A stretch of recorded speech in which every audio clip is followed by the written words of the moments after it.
Leaders good morning. నేను మీ మధుగౌడ్ మాట్లాడుతున్నాను. చాలా వండర్‌ఫుల్ ఈరోజు. ఏంటంటే మనకి రమేష్ సార్. రమేష్ సార్‌కి మేము ఒక దగ్గర దగ్గర ఒక 2 మంత్స్ నుంచి మేము మన వెస్టేజ్ సప్లిమెంట్స్ అనేది ఇవ్వడం జరుగుతుంది. ఆ సప్లిమెంట్స్ అనేది ఎందుకంటే కిడ్నీస్‌లో స్టోన్స్ ఉండడం వల్ల సార్ ఒక 5, 6 సంవత్సరాల నుంచి విపరీతమైన ఖర్చు పెడుతున్నాడు బయట హాస్పిటల్‌లో పొండి. అలాగే విపరీతమైన ఆరోగ్య పరిస్థితి విపరీతంగా అవన్నీ ఉండడంతోటి మమ్మల్ని కలవడం జరిగింది.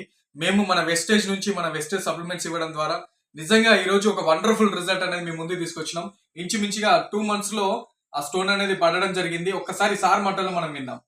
సో నేను నాకు 2 మంత్స్ నుంచి కిడ్నీ స్టోన్స్ అంటే నేను చాలా ఖర్చు పెట్టాను. సో ఈ సప్లిమెంట్స్ అనేది యూజ్ చేయడం వల్ల నాకు ఈరోజు వండర్ఫుల్ రిజల్ట్ వచ్చింది. సో నేను నైట్ నుంచి పెయిన్‌తో బాధపడుతున్నాను. ఈరోజు మార్నింగ్ నాకు ఈ స్టోన్ అనేది యూరిన్ నుంచి బయటపడడం జరిగింది. సో ప్రతి ఒక్కరు ఈ సప్లిమెంట్స్ వాడండి. సో వెస్టేజ్ సప్లిమెంట్స్ వాడండి. ఆరోగ్యంగా ఉండండి. ఆరోగ్యంతో పాటు వెల్త్ అంటే ఇన్‌కమ్